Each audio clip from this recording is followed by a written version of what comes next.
first, your first NFL paycheck. What was the first couple of things you bought, and what was that like with like the taxes and stuff like that? Yeah, great question. The first thing I ever bought. So, quick story: when I went out to the Chargers out in San Diego at the time, it was during the transition year. I had given my truck to my little brother who was just going into high school. Okay. So he was also getting his driver's license and stuff like that. He's a lot younger than me, obviously. And I didn't have a car, so I Ubered everywhere. And so it wasn't until I got like 2 or 3 paychecks. My first big purchase was my car. I still have it to this day, 7 years later, my Chrysler 300. Nice. My car gets me around. And then, taxes didn't start hitting me until later in the year because you had to kind of build it up, right? Because I was making minimum, which is still a lot of money, but at the time it was like $430,000. So I didn't ever get into the top bracket. The top tax bracket, which is I think around like 450 or something like that. Cool. It wasn't until really I started getting into my second contract where now I start paying millions in taxes, and it's insane. Yes. Got you. Yeah. All right, so that's awesome, man. I mean, that's awesome. Yeah. All right. Yeah.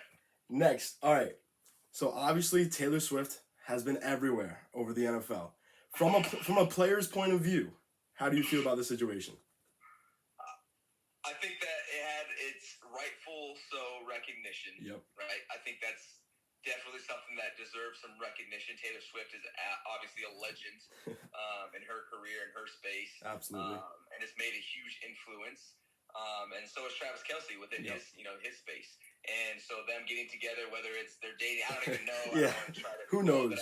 Who knows Yeah. what the heck's going on over there, but whatever they have going on, it definitely deserves some recognition. But I think it's time to kind of, let them two just have their privacy, whatever's going on, and absolutely let that play out. But unfortunately, there's such big names. I feel like that's not ever going to happen. There's always going to be people. What's going on? Yeah. It's like those celebrity relationships that definitely. You want to know the team. Who's going on with who broke up with who, all that stuff. Definitely. And if you could have one celebrity, it doesn't have to be female. Like just come watch you and play a game all the time, dead or alive. Who would you have come watch you? Rock that touchdown dance. Watch me play. Yeah. Interesting. One celebrity come watch me play. Shoot. That's a good one. What do you think of like music, athlete? Ooh, I was thinking a different type of celebrity. Ooh, let's hear it. An athlete. I feel like a lot of athletes do watch the NFL, so True, I feel like they already come watch me play. True. Maybe like an actor. Ooh, okay. Shoot, maybe even like a famous business person. I'm huge into business. Okay. Gotcha. And so maybe like if Elon came and watched me play, I think that would be sick. Elon Musk. That's fire. That's fire. There we go. That's fire. All right. I know you're big into fantasy football. I know you're one of the NFL players that are really vocal about it. Who's on your fantasy football team this year? My fantasy, so I have Justin Herbert as my quarterback. Of course. I had to get that. So first my plan was let me get myself. So I'm like, okay, who's the next guy that I can affect the most? I was like, let me get my quarterback because he's going to be throwing me touchdowns. So I have Justin as my quarterback. Devon Adams is my number 1 receiver. I had the last pick in my draft, by the way. I have Josh Jacobs as a running back. I have DeAndre Swift as a running back. And then I've been running with someone else. My tight end. Who's my tight end? I'm gonna look it up. Those are my 3 main guys right there. You missed out on. I lied. I also have the Cowboys defense. Okay, so they're carrying you. They are crushing it this year. So, but you missed. And I have Brandon Ayuk too. Okay, but you missed out on your boy Keenan Allen, who's been tearing it up. Oh my goodness. Yes, I did not get my guy. I mean, everyone was saying other side of 30 hamstring injury. He said, "Screw that, man. I'm just gonna go ball." That's what's up. Yeah, hey, the thing is, if he's healthy, you're gonna get that type of production from him. That's why he's getting paid what he's getting paid. And insane. So it's like everything. Like me right now, like I'm injured, right? When I'm back in the game, guess what? You're gonna get these points again. Absolutely. Hopefully Monday Night Football. Absolutely. Cowboys versus my defense that I got. So gotta tear All right. them up. So, there's a lot of kids who are in high school and they don't get to play the collegiate level or even professional. So what's a day in the life of a professional NFL running back like?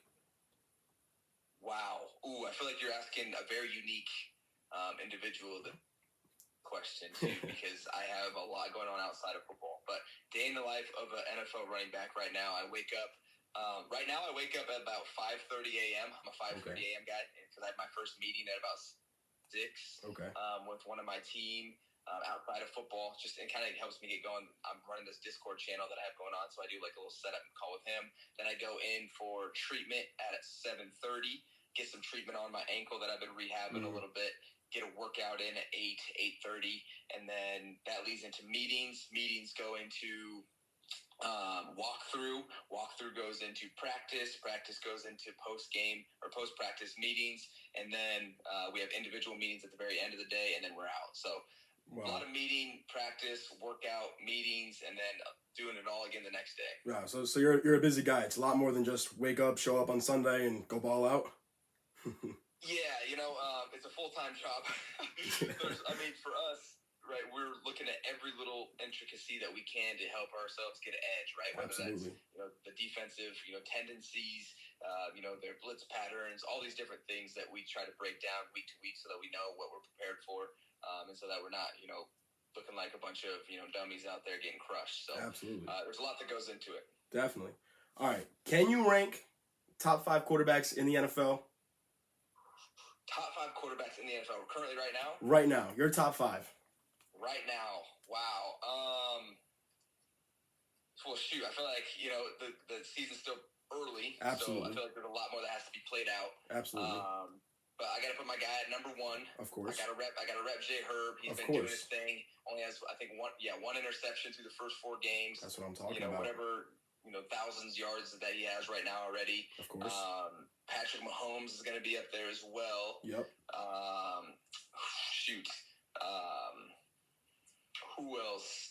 We got guys like Josh Allen's been doing all right, leading his team. Tua, been crushing it.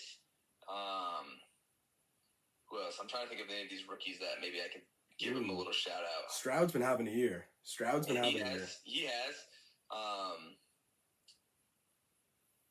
Yeah, sure. We'll go with that. I don't know who else am I missing there? We got Jalen Hurts, Lamar Jackson, guys like that. Joey B. Joey has not been. Yeah. Yeah, you're right. So far. Anyway, it's still early. So far. You got my guy Mac Jones up there, of course. My guy Mac. Give him time. Okay. Give him time. Give him time. All right. We got time for. All right. What's the hardest thing about the NFL? Because as us fans, we tune in on Red Zone and we just see you guys get demolished every single week. Like your bodies take a toll. But you guys having fun out there, obviously getting paid to do it. But what's the hardest thing about being in the NFL? The hardest thing about being in the NFL also, I think, comes down to just being the hardest thing that being a human entails. And that's continue to be consistent. Absolutely. In your preparation and in your urgency to better yourself. Right? Absolutely. The consistency to try to continue to better yourself, even though you're at a point where you're making good money, right? It's easy to get complacent and be like, oh, I made it, I'm good, right? It's the hardest thing to do is to keep pushing to try to continue to better yourself when you're in that place where everything it's not bad, right? It's Absolutely. Good. And so, like I said, that carries over into other aspects in life, and it's no different in football. We're human as well, and so it comes down to base principles. Absolutely. That's not even football related. It's just human related. That's one of the hardest things for everyone to do is continue to stay consistent and move forward in a manageable manner. And so I would say that, man. Absolutely. You mind just saying go follow All Talk Sports? What is it? All Dog? All Talk Sports. Go follow All Talk Sports. See you, man. Right here.